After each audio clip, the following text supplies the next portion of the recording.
میرا نام رابعہ ہے۔ شاید میں اس دنیا کی سب سے بے وقوف لڑکی ہوں۔ میرے ساتھ ایسا کھیل کھیلا گیا کہ جس کو یہ بات بتائی تو وہ یہی کہتا کہ اس میں تمہاری غلطی ہے، غلطی میری ہو یا کسی اور کی۔ زندگی تو میری برباد ہوئی۔ جو کچھ میں نے دیکھا اور سنا اس پر کوئی بھی یقین نہیں کر پائے گا، لیکن انسان بہت عجیب مخلوق ہے۔ یہ مرنے سے ڈرتا ہے پھر بھی ہتھیار بناتا ہے۔ اسے موت سے ڈر لگتا ہے لیکن کبھی کبھی اپنے ہاتھوں سے زہر کا پیالہ بھی پی جاتا ہے۔ میرے ساتھ بھی کچھ ایسا ہی ہوا تھا۔ جانتے بوجھتے آگ میں کود گئی تھی۔ پھر یہ کیسے ہو سکتا تھا کہ مجھے تکلیف نہ ہوتی؟ میں اپنے بابا کی اکلوتی اولاد تھی۔ میرے بابا نے میری شادی بھی کروائی تو میری پسند کے شخص سے، جو بہت ہی امیر اور میری طرح ایک بزنس مین کا بیٹا تھا۔ لیکن اس سے شادی کر کے میرے ساتھ ایک نہایت ہی برا حادثہ ہوا۔ وہ شخص کبھی کبھی بہت غصہ ہو جاتا اور مجھے بہت بری طرح ڈانٹتا، بری بری باتیں سنایا کرتا تھا، جس سے میں بہت دل برداشتہ ہو جاتی، لیکن پھر بھی سوچتی کہ کوئی بات نہیں، یہ میرا شوہر ہے، وہ بھی میری پسند کا۔ سب کچھ ٹھیک تھا، ہمارے پاس پیسے، گھر تھا، گھر میں ہر طرح کی سہولت موجود تھی۔ مجھے کسی بھی چیز کی آرزو باقی نہیں تھی۔ مجھے محبت چاہیے تھی، لیکن وہ شخص مجھے محبت نہیں دیتا تھا۔ ایک دن ہم ایک بہت خوبصورت علاقے کی سیر کا پروگرام بنا کر گھر سے نکلے۔ ہم راستے میں بات کر رہے تھے کہ زندگی میں چھوٹی چھوٹی خوشیاں بھی ہوتی ہیں، صرف دولت، باہر کے ملک کے ٹور اور شاپنگ ہی سب کچھ نہیں ہوتا۔ لیکن میرے شوہر کا کہنا تھا کہ پھر تم یہ سب کچھ کسی کو دے دو اور ایک چھوٹی سی جھونپڑی میں جا کر رہو، وہاں تمہیں چھوٹی چھوٹی خوشیاں مل جائیں گی۔ جب تمہارے پاس سب کچھ ختم ہو جائے گا پھر تمہیں پتہ چلے گا، پھر تم کہو گی کہ دولت ہی سب کچھ ہے۔ غربت سے بری کوئی بیماری نہیں ہوتی اور غریبی سے بڑا کوئی عذاب نہیں ہوتا۔ تاہم امیر لوگ جب اداس ہوتے ہیں تو یہی سوچتے ہیں کہ کاش ہم غریب ہوتے، لیکن جو غریب ہوتا ہے اس سے پوچھو کہ غریب ہونا کتنا مشکل ہے۔ وہ انہی باتوں میں لگا تھا کہ راستے میں اس کو نیند آ گئی اور ہماری گاڑی کھائی میں گر گئی۔ میرا شوہر وقت رہتے گاڑی سے نکل گیا اور اپنی جان بچا لی، جبکہ میرے ساتھ بہت برا ہوا کہ میری بہت ساری ہڈیاں ٹوٹ گئیں۔ 2 مہینے تک میں ہسپتال میں تھی۔ احمد کو وہی دیکھا تھا، وہ وارڈ بوائے تھا ادھر اور لوگوں کی گندگی اٹھایا کرتا تھا، لیکن وہ شکل سے پڑھا لکھا لگتا تھا۔ ایسا لگتا تھا کہ کوئی بہت ہی حسین ہے، پڑھا لکھا انسان ہے، لیکن مجبوری میں یہ کام کر رہا ہے۔ میرے کمرے میں بھی اس کی ڈیوٹی تھی۔ جب بھی آتا تو آ کر میری خیریت پوچھتا۔ جانے کیوں مجھے اس سے انسیت ہونے لگا۔ جب میرے شوہر کو پتہ چلا کہ اب میں کچھ عرصے تک چل نہیں سکتی اور شاید کبھی ماں نہ بن سکوں تو اس نے مجھے طلاق دے دی۔ پر میں اس بات سے لڑی اور پھر سے چلنے کے قابل ہو گئی۔ لیکن جب مجھے پتہ چلا کہ ماں نہیں بن سکتی تو میں نے اپنی جان لینے کی کوشش کی۔ احمد نے ہی مجھے بچایا اور کہا کہ آپ کیوں مرنا چاہتی ہیں؟ میں نے کہا کہ میرا کوئی نہیں ہے اور کوئی مجھ سے محبت نہیں کرتا۔ احمد نے کہا کہ میں آپ سے محبت کرتا ہوں، لیکن میں غریب انسان ہوں، آپ میری محبت کو کیا سمجھیں گی؟ لیکن اگر آپ محبت کی بات کر رہی ہیں تو میں آپ سے محبت کرتا ہوں۔ جانے مجھے کیا ہوا، میں بیمار تھی، الجھی ہوئی تھی، جذباتی ہو چکی تھی کہ میں نے احمد سے کہا کہ وہ مجھ سے شادی کر لے۔ میرے والد صاحب کبھی یہ نہیں چاہتے کہ میں ایک اور شادی کروں، وہ بھی احمد جیسے غریب انسان سے۔ لیکن جو حادثہ میرے ساتھ ہو چکا تھا، اس کے بعد میں نے اپنے والد صاحب سے کہا تم جو چاہتی ہو مجھے کرنے دیں، میری زندگی جینے دیں۔ میں نے ایک امیر اور پڑھے لکھے خوبصورت انسان سے شادی کی تھی، پھر اس نے میرے ساتھ کیا کیا، وہ تو اپنی جان بچا کر بھاگ گیا، اور جب اسے یہ پتہ چلا کہ میں اس کے ساتھ دینے کے قابل نہیں رہی تو اس نے مجھے طلاق دے دی۔ اگر امیر انسان کی محبت ایسی ہوتی ہے، بابا تو مجھے کسی بھی انسان سے شادی نہیں کرنی۔ میں اب ایک غریب اور عام انسان کی محبت کو آزمانا چاہتی ہوں۔ امید ہے کہ اس محبت سے مجھے دکھ نہیں ملے گا، ایسا دکھ تو کبھی بھی نہیں جیسا مجھے میرے پہلے شوہر نے دیا۔ لیکن میں نے اسے بتا دیا تھا کہ میں کبھی ماں نہیں بن پاؤں گی۔ اس نے کہا تھا کہ پریشان ہونے کی کوئی ضرورت نہیں ہے، دنیا میں ایسے بہت سے بچے ہیں جن کے پاس ماں باپ نہیں ہے، ہم کسی بچے کو لے لیں گے۔ ویسے بھی میری ایک بہن ہے جس کو میں نے ہمیشہ اپنی بیٹی سمجھ کے ہی پالا ہے، بس ہم لوگ ہیں، یہی ہمارا خاندان ہے، سارا کچھ ٹھیک ہو جائے گا۔ میں نے احمد سے شادی کر لی اور میں اس کے گھر میں آ گئی۔ اس کا گھر بہت ہی چھوٹا سا تھا اور سچ کہوں تو میرا دم گھٹنے لگا تھا۔ اس کی بہن کا نام ماریا تھا۔ اس کی عمر 16 سال ہوگی، بہت پیاری تھی۔ مجھے دیکھ کر اتنی خوش ہوئی، وہ بھابھی بھابھی کہتی میرے آس پاس گھوم رہی تھی، اسکول بھی جایا کرتی تھی۔ میں نے احمد کو کہا کہ اگر ہم کوئی اور گھر لے لیں۔ احمد اس بات پر تھوڑا سا غصہ ہو گیا کہ نہیں، ہمیں یہی رہنا ہوگا۔ مجھے اس کی خودداری اچھی لگی، لیکن پھر میں نے اسے سمجھایا کہ اپنا نہیں تو ماریا کا سوچو، وہ تو چاہتی ہوگی نا کہ اچھے گھر میں رہے۔ پھر تم نے خود ہی کہا تھا کہ اب ہم لوگ ایک فیملی ہیں، تو کیا میں تمہارے اور ماریا کے لیے کچھ نہیں کر سکتی؟ اور پھر میں بھی تم لوگوں کے ساتھ ہی رہوں گی نا۔ اس بات پر احمد ہنس دیا اور کہنے لگا کہ تمہیں تو میں خود سے دور جانے ہی نہیں دوں گا۔ غریب انسان کی محبت اور عشق اور امیر انسان کی محبت میں بہت فرق تھا۔ مجھے احمد کی محبت بہت اچھی لگتی تھی۔ وہ میری تعریف کرتا تھا، مجھے اچھا کہتا تھا۔ میں نے اپنے احمد اور ماریا کے لیے اپنے حصے کی دولت سے ایک گھر لیا۔ یہ گھر بہت زیادہ بڑا نہیں تھا، کیونکہ بہت بڑے بنگلے میں بھی رہنا نہیں چاہتی تھی۔ مناسب سا گھر تھا۔ زندگی کی سہولت سے آراستہ کر کے ہم وہاں شفٹ ہو گئے۔ میری ان دنوں دوائیاں بھی چل رہی تھی اور آرام بھی، اسی لیے احمد نے ابھی تک اپنے رشتے کا آغاز نہیں کیا تھا۔ مجھے اس کی یہ بات بھی اچھی لگتی تھی کہ میرا کس قدر خیال کر رہا تھا اور میرا لحاظ کر رہا تھا۔ اس کا کہنا تھا کہ ساری زندگی کا ساتھ ہے، مجھے کوئی جلدی نہیں ہے، تمہاری صحت ضروری ہے، تمہارا خیال رکھوں گا۔ کچھ دن بعد میں نے احمد سے کہا کہ ہمیں ایک چھوٹی سی گاڑی لے لینی چاہیے۔ احمد نے کہا کہ کیا ضرورت ہے گاڑی لینے کی، ویسے بھی ماریا نے پیدل اسکول جانا ہوتا ہے، ہسپتال تو گھر سے ویسے ہی قریب ہے، میں خود ہی چلا جایا کروں گا۔ جب تمہیں ڈاکٹر کے پاس لے جانا ہوگا تو ٹیکسی منگوا لیا کریں گے۔ لیکن پھر میں نے اسے سمجھایا کہ گھر کی سواری ہوگی تو آسانی ہوگی، میری طبیعت کا بھی تو کچھ پتہ نہیں چلتا۔ ہم نے گاڑی کی بات ماریا کو بتائی تو وہ بھی بہت خوش ہوئی، کہنے لگی کہ میری پسند کا کلر لینا۔ میں نے کہا کہ کیوں نہیں، تمہاری پسند کا ہی کلر لیں گے، اور پھر ہم نے گاڑی بھی لے لی۔ اس طرح میں نے احمد کو یہ کہا کہ وہ اپنی نوکری چھوڑ دے اور میرے والد صاحب اسے کسی جگہ پر نوکری دلوا دیں گے۔ اس بات پر وہ غصہ ہو گیا کہ کیا وہ سارا کچھ مجھ سے ہی لیتا رہے گا؟ تو میں نے اسے کہا کہ میاں بیوی کے درمیان میں کوئی حساب کتاب نہیں ہوتا، میاں بیوی تو ایک دوسرے کے ہمسفر ہوتے ہیں۔ مجھے اچھا نہیں لگتا کہ تم وارڈ میں کام کرتے ہو، وہیں پر تم نے مجھے پسند کیا تھا۔ میں نے کہا کہ ہاں، تمہیں پسند کیا تھا، اور اب میں یہ چاہتی ہوں کہ تم اچھا کام کرو جس میں زیادہ محنت نہ کرنی پڑے گی۔ تم نے BA کیا ہوا ہے، یہ کام کرنا تو تمہاری مجبوری تھی، تمہیں اچھے آفس میں جاب مل سکتی ہے۔ میں نے اپنے والد صاحب سے کہہ کر احمد کے لیے ایک بہت اچھی جاب لگوا دی۔ ہماری شادی کو 4 مہینے گزر چکے تھے، ہمارے پاس گھر بھی تھا، گاڑی بھی، اور احمد کی جاب بھی بہت اچھی جگہ پر لگ گئی تھی۔ میری طبیعت بھی بالکل ٹھیک ہو گئی تھی۔ میں ڈاکٹر کے پاس گئی۔ ڈاکٹر نے کہا کہ ہم تو حیران ہیں، کیا آپ اتنی جلدی ٹھیک کیسے ہو گئی؟ میں نے کہا کہ یہ سب محبت کی وجہ سے ہوا ہے، میرے شوہر نے میرا بہت خیال رکھا ہے۔ ڈاکٹر سے پوچھا کہ کیا میں اپنی زندگی کا آغاز کر سکتی ہوں؟ تو ڈاکٹر صاحب نے کہا کہ بالکل، اب آپ ایسا کر سکتی ہیں، آپ نارمل ہیں، کوئی مسئلہ نہیں ہے۔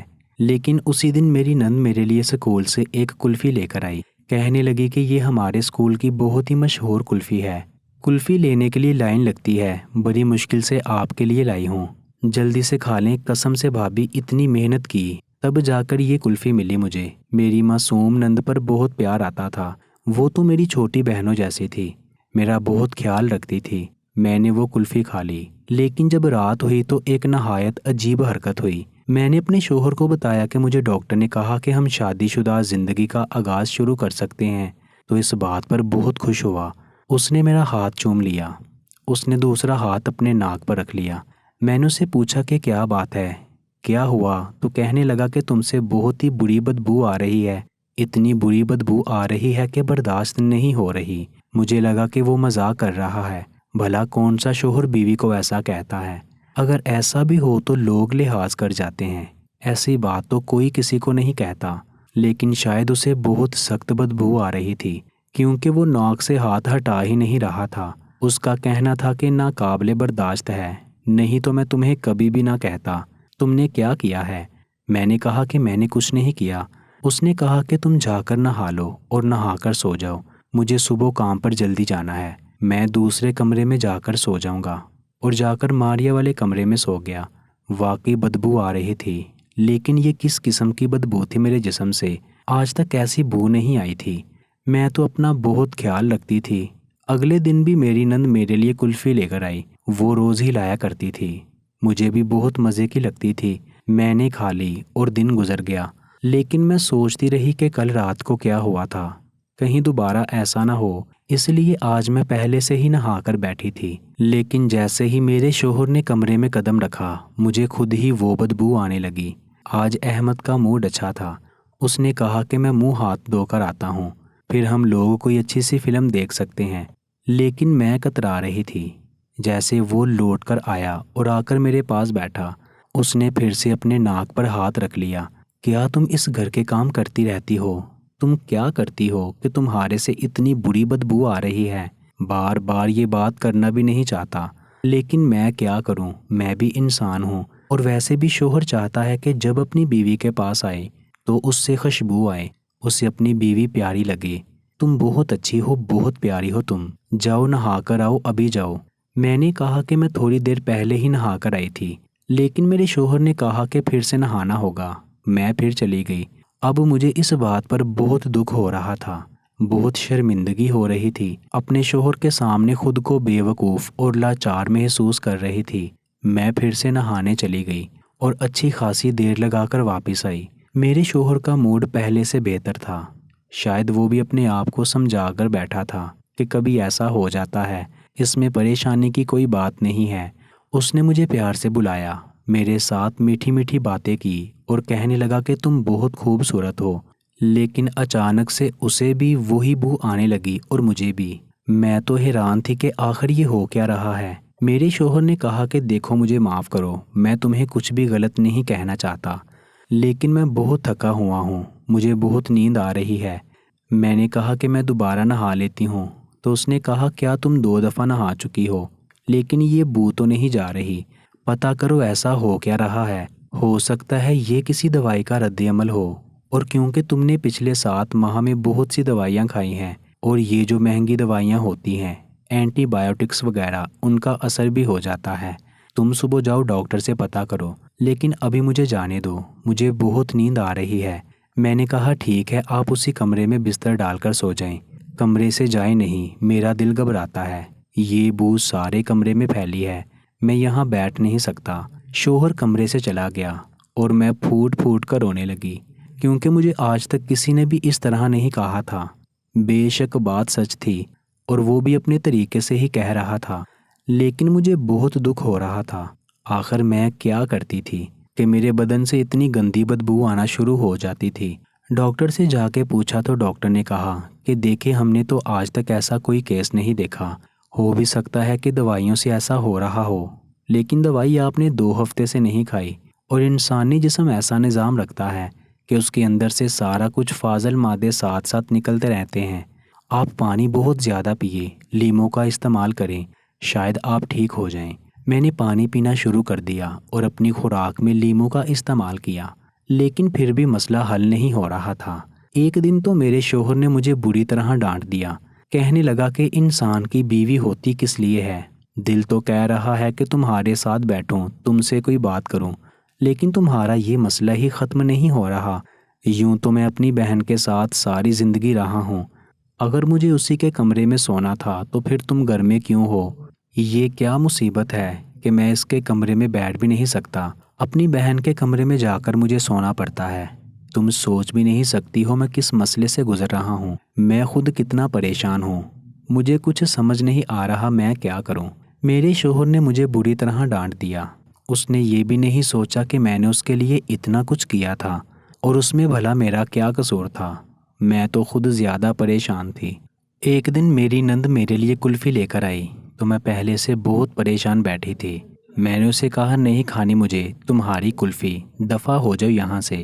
میں نے غصہ کر دیا، لیکن مجھے بعد میں اپنے کیے پر بہت افسوس ہوا۔ میں اس سے معافی مانگنا چاہتی تھی، لیکن وہ دروازہ اندر سے بند کر کے بیٹھ گئی تھی، ظاہر ہے اسے برا لگا ہوگا۔ میں نے آج تک اس سے ایسے بات نہیں کی تھی، میں نے کلفی بھی نہیں کھائی۔ رات کو میں اپنے کمرے میں بیڈ پر بیٹھی تھی، میں نے پچھلی رات کے لیے اپنے شوہر کو معاف نہیں کیا تھا اور میں اس سے بہت ناراض تھی۔ میرے شوہر کمرے میں آیا اور وہ ہاتھ دھونے کے لیے باتھ روم میں چلا گیا، لیکن جب باتھ روم میں تھا تو میں نے محسوس کیا کہ میرے جسم سے کوئی بھی بدبو نہیں آ رہی تھی۔ میں نہایت خوش ہوئی۔ میں نے بار بار دوبارہ چیک کیا، کچھ بھی نہیں تھا۔ وہ باتھ روم سے باہر نکلا تو میں نے اسے کہا کہ دیکھیں آج تو ایسا کچھ نہیں ہوا ہے۔ اس کے تاثرات بدلے۔ میں نے اس کا ہاتھ تھاما اور کہا کہ چلیں آئے میرے پاس بیٹھے، آج تو ایسا کوئی مسئلہ نہیں ہے، لیکن ساتھ ہی اس نے میرا ہاتھ جھٹک دیا، کہنے لگا کہ تم اپنی عادی ہو گئی ہو۔ ایسا ہوتا ہے کہ انسان جب مسلسل کسی بو کے زیر اثر رہے تو اس کو عادت ہو جاتی ہے۔ ابھی بھی بدبو آ رہی ہے۔ میرا شوہر وہاں سے چلا گیا اور اس دفعہ تو ایسا گیا کہ جیسے اگر ایک پل بھی کمرے میں رہا تو اس کو کچھ ہو جائے گا۔ میں پھر سے رونے لگی کیونکہ مجھے تو آج بو نہیں آ رہی تھی۔ اگلے دن میں اپنے شوہر سے ناراض ہو کر اپنے گھر چلی گئی، لیکن اپنے والد صاحب کو یہ نہ بتایا کہ ناراض ہو کر آئی ہوں، بس یہی کہا کہ آپ کے ساتھ کچھ دن کے لیے رہنے کے لیے آ گئی ہوں۔ میں حیران تھی کہ جب میں اپنے گھر میں تھی تب سے میرے ساتھ ایسا کوئی مسئلہ نہیں ہوا تھا۔ اور وہ دوسری بات جو مجھے حیران کر رہی تھی کہ میرا شوہر مجھے لینے نہیں آ رہا تھا، جسے میری کوئی ضرورت ہی نہیں تھی۔ میرا شوہر مجھے نہ میسج کر رہا تھا، نہ لینے آ رہا تھا، نہ اس نے مجھ سے پوچھا کہ میں کیوں چلی گئی۔ تو میں نے سوچا کہ میں 2 دن یہیں رک جاؤں، چیک کروں کہ یہاں ایسا کچھ ہوتا ہے یا نہیں۔ وہ جھوٹ نہیں بول رہا تھا کہ مجھے خود بھی اپنے آپ سے وہی بدبو آتی تھی، لیکن میں نے ایسا کیا کہ مجھے اپنے والد صاحب کے گھر میں وہ بو نہ آئی۔ میں نہائی بھی نہیں تھی، میں نے ہاتھ منہ بھی نہ دھویا اور اپنی نوکرانی سے پوچھا کہ اپنے والد صاحب سے ایسی بات نہیں کر سکتی تھی، نجمہ کیا مجھ سے کوئی گندی بو آ رہی ہے؟ میری نوکرانی مجھے بہت پہلے سے جانتی تھی۔ اس نے کہا بی بی جی آپ ایسی باتیں کیوں کر رہی ہیں؟ آپ سے تو خوشبو آتی ہے، امیر لوگوں سے بھلا بدبو آتی ہے کیا؟ وہ تو غریبوں سے آتی ہے۔ میں نے اسے سمجھایا کہ ایسے نہیں کہتے، کسی سے بدبو نہیں آتی۔ چلو ٹھیک ہے تم کہتی ہو تو میں مان لیتی ہوں۔ میں نے اس کو سمجھا بجھا کر واپس بھیج دیا۔ اب میں سمجھتی تھی کہ میرے ساتھ کوئی کھیلا جا رہا تھا، کیونکہ اگر مسئلہ میرے ساتھ تھا تو پھر یہ مسئلہ اس گھر میں آ کر ختم کیوں ہو گیا تھا؟ میں سوچنے لگی کہ میں ایسا کیا کرتی تھی اس گھر میں کہ وہاں ایسا ہوتا تھا۔ میں کھانا بنایا کرتی تھی، یہ سچ ہے، لیکن میں کوئی کام نہیں کرتی تھی۔ اس کام کے لیے نوکرانی رکھی ہوئی تھی۔ صرف ایک کام تھا جو میری روٹین سے ہٹ کے تھا، وہ تھا میری نند کی لائی ہوئی کلفی کھانا۔ وہ میرے لیے روز لاتی تھی اور حیرانی کی بات تھی کہ جب تک میں وہ کلفی کھانا لیتی وہ میرے سر پر ہی کھڑی رہتی تھی۔ ایک دن نہیں کھائی تھی تو مجھ سے بولی تک نہیں تھی، اور اس کے بعد سے میں ہی یہ سب ہو رہا تھا۔ جب میرے شوہر کو مجھ سے مسئلہ ہوتا تو وہ جا کر میری نند کے کمرے میں ہی کیوں سوتا تھا، جبکہ ہمارے گھر میں ایک بیٹھک بھی موجود تھی۔ میری نند میرے ساتھ ایسا کیوں کرے گی؟ وہ کیا چاہتی تھی کہ میں اس کے بھائی کی زندگی سے چلی جاؤں، جبکہ میرے اس کی زندگی میں آنے کے بعد ان کے حالات بھی اچھے ہو گئے تھے اور میں اس کے ساتھ اتنی اچھی تھی، اسے تحفے دیتی تھی، اسے اپنی چھوٹی بہن سمجھتی تھی۔ وہ میرے ساتھ ایسا کیوں کر رہی تھی؟ ایک دن میں نے اس سے کلفی لے کر ایک طرف رکھ دی اور جا کر اس کا ٹیسٹ کروایا۔ لیبارٹری والا مجھے حیران ہو کر دیکھنے لگا۔ اس نے مجھے بتایا کہ اس میں نہایت ہی بدبودار قسم کی چیز ڈالی گئی ہے، جس کو کھاتے ہی انسان کے سارے بدن سے 3 سے 4 دن تک بدبو آتی رہتی ہے، چاہے وہ جتنی دفعہ بھی نہا لے۔ اس کے علاوہ یہ آپ کے باقی نظام کے لیے بھی بہت ہی خطرناک ہے۔ میری تو قدموں تلے سے زمین نکل گئی۔ اس کا مطلب کہ میری نند ہی میرے ساتھ یہ سب کر رہی تھی، لیکن اس کی وجہ کیا تھی یہ جاننا ابھی باقی تھا۔ میرے دماغ میں ایک پلان آ چکا تھا۔ ایک دن میں نے وہ کلفی کھا لی اور میرا شوہر میرے کمرے میں آیا تو اس نے پھر سے مجھ سے بدبو کی شکایت کی اور کہنے لگا میں اپنی بہن کے کمرے میں جا کر سو رہا ہوں۔ لیکن جب وہ اپنی بہن کے کمرے کی طرف گیا تو 5 منٹ بعد میں بھی اس کے پیچھے پیچھے چل دی۔ کمرے کا دروازہ بند تھا لیکن کمرے کی لائٹ آن تھی۔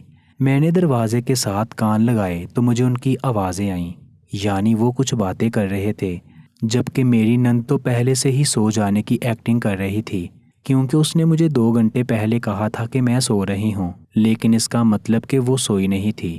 میں کان لگا کر ان کی آوازیں سننے لگی تو جو ملنا تھا مل تو گیا ہے اس سے، اب اور کیا چاہیے؟ گھر مل گیا، سواری مل گئی، نوکری بھی اس نے لگا دیا، اب اسے جان چھڑواؤ۔ میرا تو دل ہر وقت ڈرتا رہتا ہے، میں نہیں چاہتی کہ کہیں تم اس کی باتوں میں آ جاؤ۔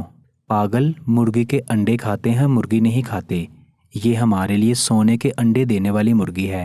اگر میں اس کو اپنی زندگی سے نکال دوں گا تو پھر مجھے کچھ نہیں ملے گا۔ تمہارا اصل میں دماغ خراب ہو گیا ہے، تم اس کے حسن کے جال میں پھنس گئے ہو۔ کہیں یہ تو نہیں سوچ رہے کہ امیر بیوی مل رہی ہے تو دوسری بیوی سے جان چھڑوا لوں۔ جب میں نے یہ بات سنی تو میرے قدموں تلے سے زمین نکل گئی۔ اس کا مطلب وہ میری نند نہیں تھی، میرے شوہر کی بہن نہیں، بلکہ میری شوہر کی پہلی بیوی تھی، اور وہ یہ سب مجھ سے میری دولت حاصل کرنے کے لیے کر رہے تھے۔ احمد نے مجھے ہی کیوں ہسپتال میں ٹارگٹ کیا؟ اس نے مجھ سے ہی ہمدردی کیوں کی؟ کیا وہ ہسپتال میں آنے والی ہر مریضہ کے ساتھ ایسے ہی ہمدردیاں کرتا ہوگا؟ نہیں، بالکل بھی نہیں۔ اور میں تو ان دنوں اپنی قسمت کی ماری تھی۔ اس کی باتوں میں آ گئی، اس نے اپنی پہلی بیوی سے وفا نبھائی تھی۔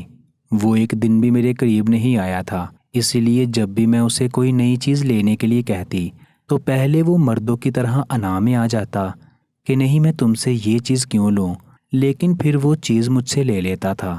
اس کا مطلب دونوں مل کر مجھے دھوکہ دے رہے تھے۔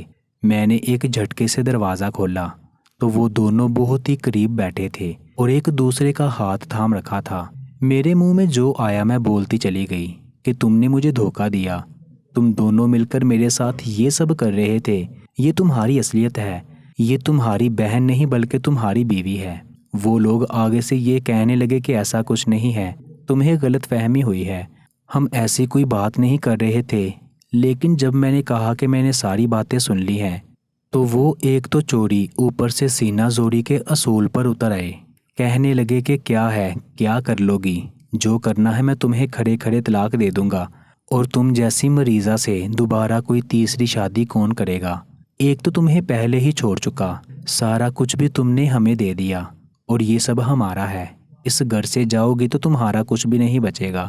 میں نے انہیں کہا کہ تمہیں کیا لگتا ہے کہ ایک بزنس مین کی بیٹی اتنی بیوقوف ہو سکتی ہے کہ سارا کچھ تمہارے نام کر دے؟ میں نے یہ ساری چیزیں تمہارے لیے ضرور لی تھیں، لیکن ان کی رجسٹری تمہارے نام نہیں کروائی تھی۔ یہ گھر بھی میرے نام ہے اور گاڑی بھی، اور نوکری سے تو میں تمہیں 5 منٹ میں نکلوا دوں گی۔ باقی جو تحفے تحائف تم لوگوں کو میں نے دیے ہیں وہ رکھ لو، اور ساری زندگی ان کو بیٹھ کے دیکھتے رہنا۔ میں نے تمہیں اپنی بہن سمجھا، بہنوں کی طرح تمہیں پیار کیا، تم اس قابل ہی نہیں تھی۔ تم لوگوں نے جو میرے ساتھ کھیل کھیلا ہے، اب تم لوگ بہت پچھتاؤ گے۔ دونوں کے منہ کھلے کے کھلے رہ گئے۔ میں نے گاڑی کی چابی اٹھائی اور سیدھا اپنے گھر آ گئی۔ اس کے بعد میں نے اپنے والد صاحب کو سب کچھ بتا دیا۔ انہوں نے ان سے گھر بھی لے لیا، گاڑی بھی، اور احمد کو نوکری سے بھی نکال دیا، اور میری اس سے طلاق بھی کروائی۔ وہ پھر مجھے طلاق نہیں دیتا تھا، کہتا تھا کہ مجھے معاف کر دے، پھر سے مجھے دھوکہ دینا چاہتا تھا، لیکن اب میں اس کی باتوں میں آنے والی نہیں تھی۔ شاید میری قسمت ہی خراب تھی، لیکن سب نے مجھے یہی کہا کہ تمہاری بے وقوفی ہے، نہ تم نے دیکھا نہ سوچا، شادی کر لی اور پھر ان کے اوپر سب کچھ لٹاتی رہی۔ میں اپنے گھر میں آ گئی ہوں، اور اس بات کو 2 سے 3 سال ہو گئے ہیں۔ میری عمر صرف 27 سال ہے، لیکن 27 سال کی عمر میں ہی مجھے 2 دفعہ طلاق ہو چکی ہے۔ دنیا والے میرے پیچھے باتیں کرتے ہیں، لیکن میں جانتی ہوں کہ میرا کوئی قصور نہیں، اس لیے میں مطمئن ہوں۔ میں نے یہ یتیم خانے سے 2 بچے گود لیے ہیں، کیونکہ میں کبھی ماں نہیں بن سکتی، اور 2 بچوں کو اب میں پال رہی ہوں، ایک بیٹا اور ایک بیٹی۔ اب میں ساری زندگی یہی کروں گی اور ان کی ماں بن کر اپنی زندگی گزار دوں گی، کیونکہ اس میں ہی مجھے سکون مل رہا ہے۔ مزید ایسی کہانیوں کے لیے ہمارے چینل کو سبسکرائب کر لیجیے گا۔ کہانی اچھی لگی ہے تو اس کو لائک اور شیئر ضرور کر دیجیے گا۔ ملتے ہیں ایک نئی کہانی کے ساتھ، مجھے دیجیے اجازت، اللہ نگہبان۔